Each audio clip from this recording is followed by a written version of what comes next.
ও চল চল একটু একটু একটু একটু আর চল ঘরকে চল। হ্যালো বন্ধুরা, অনু ভিলেজ কুকিং চ্যানেলে আপনাদের অনেক অনেক স্বাগত জানাই। আজকে আর কি রেসিপি নিয়ে চলে এসেছি ঢেঁড়স। এই ঢেঁড়স দিয়ে ঢেঁড়স পোস্ত বানাবো আজকে। আপনার এই রেসিপিটি দেখতেই থাকুন, স্কিপ না করে পুরো ভিডিওটা দেখবেন। ভালো লাগলে লাইক করবেন এবং শেয়ার করে সাবস্ক্রাইব করে দেবেন। যে সকল নতুন বন্ধুরা আমার ইউটিউব চ্যানেলটি এখনও সাবস্ক্রাইব করেননি, আমার প্রত্যেক দিনের নতুন রেসিপি পাওয়ার জন্য আমার চ্যানেলকে আগে সাবস্ক্রাইব করে নেবেন। আমি ঢেঁড়স পোস্ত করার জন্য নিয়েছি 250 মতো ঢেঁড়স নিয়েছি। দেখতেই তো পাচ্ছেন ঢেঁড়সগুলোকে আমি কেমনভাবে কাটতে হবে আপনাদেরকে দেখিয়ে দিচ্ছি। দেখতেই পাচ্ছেন ঢেঁড়সগুলোকে আমি পুরোটাই ফাঁক করব না। দেখতেই পাচ্ছেন ঢেঁড়সগুলোকে এইভাবে আমি কেটে নিচ্ছি। বন্ধুরা দেখতেই পাচ্ছেন এইভাবে আমি প্রত্যেকটা ঢেঁড়সকে কেটেই নিচ্ছি। দেখতেই পাচ্ছেন এইভাবে আমি ঢেঁড়সগুলোকে কেটেই নিচ্ছি ঢেঁড়স পোস্ত বানানোর জন্য। এইভাবে আমি সবকটি ঢেঁড়স কেটে নিচ্ছি। এখন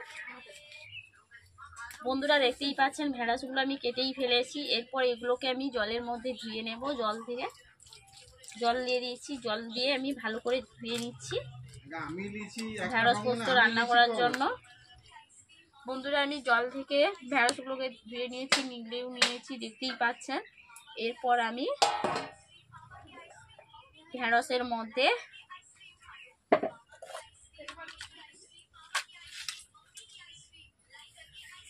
নুন,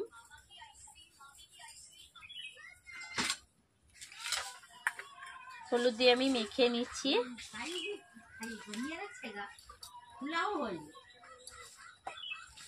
নুন হলুদ দিয়ে আমি ঢেঁড়সগুলোকে মেখে নিচ্ছি।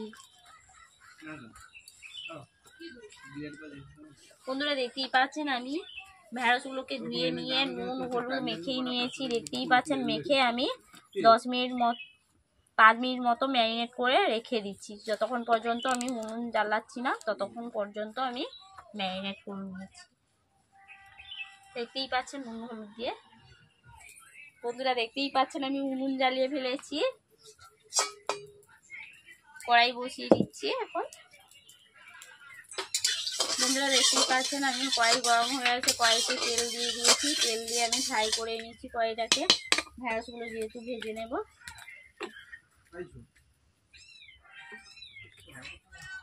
এরপর আমি ঢেঁড়সগুলোকে এখন দিয়ে দিচ্ছি।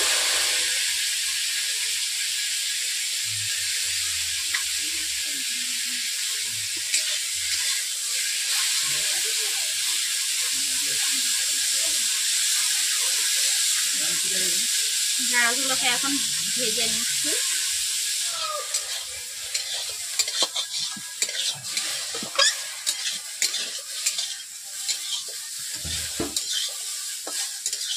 বন্ধুরা দেখতেই পাচ্ছেন আমার ঢেঁড়সগুলো ভাজা হয়ে গেছে ঢেঁড়স পোস্ত বানানোর জন্য। এরপর আমি কড়াই থেকে থালার মধ্যে নিয়ে নিচ্ছি।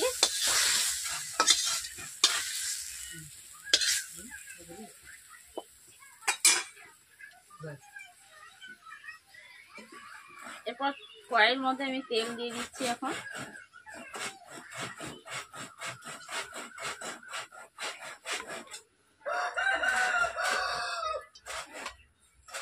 এরপর দিয়ে দিচ্ছি সামান্য কালো জিরে, দিয়ে দিচ্ছি আদা পেস্ট,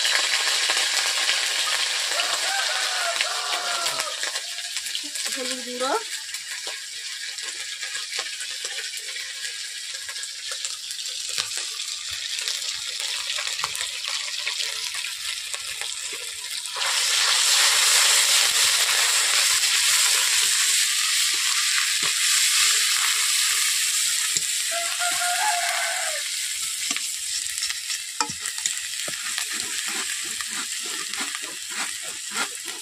এরপর দিয়ে দিচ্ছি লঙ্কা গুঁড়ো, দিয়ে দিচ্ছি।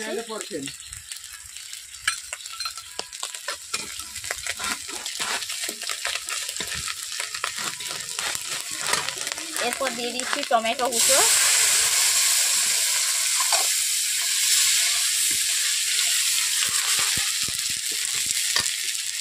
এরপর দিয়েছি সামান্য জল, যেহেতু কড়াইতে বসে এসেছিল তার জন্য আমি সামান্য জল দিয়ে দিলাম। এরপর এদিকে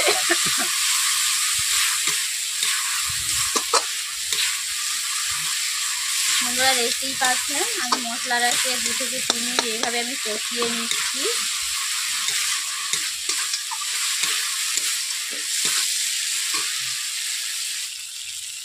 এরপর আমি ঢেঁড়সগুলোকে দিয়ে দিয়েছি। ঢেঁড়স দেওয়ার পর আমি 1 থেকে 2 মিনিট কষিয়ে নেব ঢেঁড়সগুলোকে।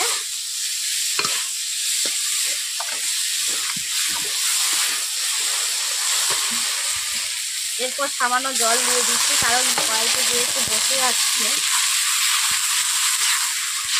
সামান্য জল দিয়ে দিচ্ছি। জল দেওয়ার পর এইভাবে নেড়ে নিয়েছি 1 থেকে 2 মিনিট। ঢেঁড়সগুলোকে ভালোভাবে কষিয়ে নিয়েছি। খুব কম সময়ের মধ্যে এই ঢেঁড়স পোস্ত তৈরি করা যায়। ঢেঁড়স যদি ভাতে বা চচ্চড়ি করে কিংবা ঝালে ভাজা খেতে না ভালো লাগে তাহলে এইভাবে আপনারা ঢেঁড়স পোস্ত বানিয়ে ফেলবেন। এর জন্য আগে থেকে আমি পোস্ত বেটে রেখেছি, দেখতেই পাচ্ছেন পোস্তগুলো। পোস্ত এখন দিয়ে দিচ্ছি।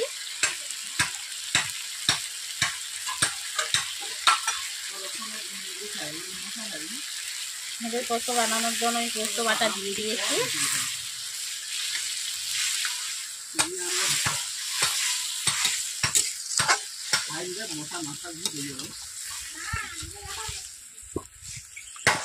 ঢেঁড়সে যেহেতু ভাজার সময় আমি নুন দিয়ে ম্যারিনেট করে রেখেছিলাম তার জন্য আমি অল্প করেই নুন দিয়েছি, যেহেতু জলটা দিয়েছি।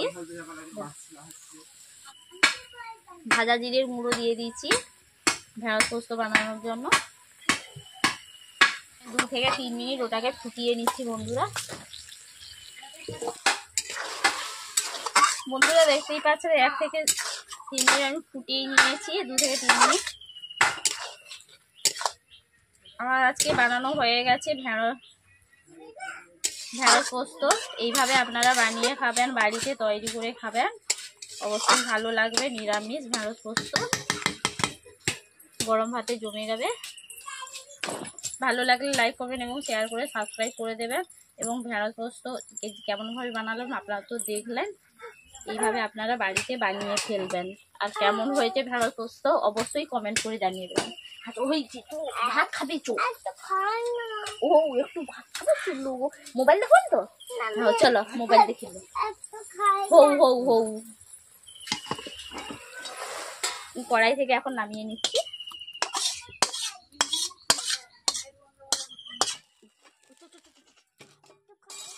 চল চল একটু একটু একটু একটু আর চল ঘরকে চল।